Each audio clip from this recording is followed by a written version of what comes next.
I'm Sefton Boyars. For the next hour or two, my colleague, Bill Allen, and I will discuss the general cost principles for federal government grants. General cost principles are the rules that govern whether a cost, any cost, is acceptable to be charged to a federal grant. They include a number of factors that we will discuss here today. However, let me just describe one of the principles to give you an idea of what we're talking about. The first principle is that a cost must be reasonable. That sounds pretty straightforward, and it is. Regardless of whether the type of cost is allowable for a particular grant, it may be charged only if the cost is reasonable. Let's take a hypothetical example. We will assume that a nonprofit has received a grant for a federal program and that has authority to rent office space for 5 employees. The president of the nonprofit was born into a wealthy family and has had first-rate accommodations and living conditions from birth. He sees no reason to change that now. He decides to rent part of the top floor of a San Francisco high-rise with a magnificent view. He rents 2,000 square feet of office space for the 5 workers, himself included. The question now is whether a prudent person would consider such office space reasonable for a government grant. Probably most would say that it was extravagant. If so, then all of the costs above the reasonable amount would be unallowable. The regulation provides lots of rules regarding individual items of cost. But regardless of the rules, the cost must always meet the general cost principles. For that reason, many people consider the general cost principles the most important set of regulations covering federal grants. Therefore, if you are involved with federal grants, as an awarding agency, as a grantee, or as an auditor examining those grants, it is essential that you thoroughly understand them. We hope that this session will assist you. But first, let's do some introductions. Hello again. As I said, I'm Sefton Boyars. I've had 2 full careers. I was a government auditor for 35 years, including 16 years as the Regional Inspector General for Audit for the U.S. Department of Education. My region covered the 8 westernmost states of the U.S. and the Pacific. The Pacific included the state of Hawaii and the various U.S. territories and former territories in the Pacific, such as Guam and American Samoa. In my career, I audited every type of organization you can think of. State and local governments, universities, nonprofits, for-profit entities, and federal agencies. A large number of the audits I conducted involved the grant cost principles that we will discuss here today. I retired in 1996. And for the next 23 years, I conducted training in the areas of government grants and contracts and government audits. I also conducted peer reviews of many government audit agencies. In addition, I co-wrote a number of online texts. Those texts, written with my companion for this session, discuss government auditing and the rules covering federal grants. And I'm Bill Allen. I have a bit over 30 years of federal audit and government contracting experience. I served 15 years as a Regional Inspector General for Audit for the U.S. Department of Education in the Midwest. We were based in Kansas City, Missouri. This means the region was mostly wide open spaces with a smattering of scattered cities from St. Louis to Seattle. I was responsible for managing audits of educational and health-related organizations, both public and private, and state and local government entities. Over the years, I participated in numerous projects designed to improve the efficiency and effectiveness within the OIG community. I worked as an instructor for the USDA Graduate School and the Association of Government Accountants.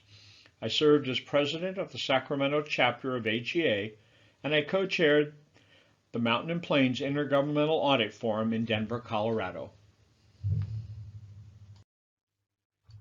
There are many rules regarding the allowability of costs charged to federal grants. Federal grants can be a bit tricky, as they are likely to have strings attached. At a minimum, there are the general administrative requirements and the cost principles. In addition, there are the program regulations, as well as the specific grant terms to be followed. Fortunately, the federal government tends to be specific about its expectations regarding the administration of programs it funds. In general, governments strive to enhance accountability and transparency in their record-keeping and reporting. The federal government is no exception. Why? Because the citizens have a right to know that the money was spent properly and that the services were provided to the intended recipients. On the slide, you will notice the term cross-cutting rules. The cost principles and the administrative requirements are referred to as cross-cutting because they cut across the various federal programs and apply to most grant awards. In addition to the cross-cutting principles, many programs have specific rules. Many programs have requirements as to who is eligible for the services. For example, the USDA's school lunch program.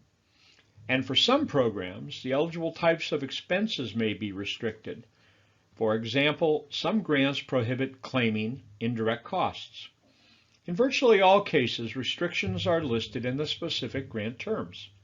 However, the federal awarding agency may include some restrictions that are not in the program regulations.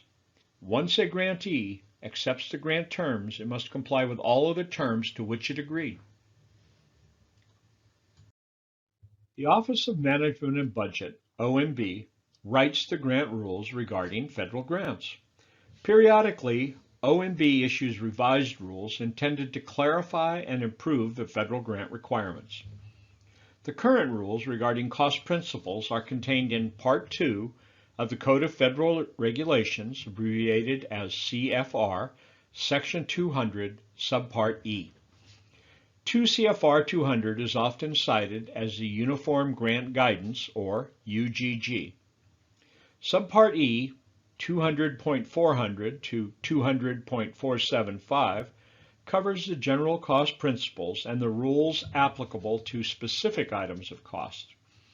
The last significant update was in August 2020. This presentation covers the general cost principles in Subpart E. This presentation discusses the general cost principles in the UGG regarding what makes a cost allowable or unallowable under federal award requirements. This presentation will not be talking about the rules related to specific items of cost. While there are rules and regulations to be followed in activities under a federal grant, the grantee is responsible for operating effectively and efficiently. The grantee must follow the rules, and the grantee must use accounting practices in accordance with the cost principles. Hi, this is Sefton again. I audited government programs for so many years that I was involved with literally thousands of audits in one capacity or another. As a result, I can usually remember at least one case that relates to each of the issues we cover. As we go through the presentation, I will pop up on a regular basis, usually providing actual examples that illustrate the point we are making.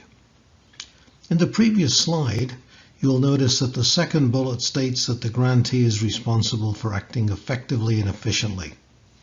If the grantee fails in that responsibility, then any excessive cost resulting from the inefficiency will be unallowable. Let me give you an example. When I first retired, I was conducting classes for the U.S. territories and former territories. We're talking about islands such as Guam and the Federated States of Micronesia in the Pacific, and Puerto Rico and the Virgin Islands in the Atlantic.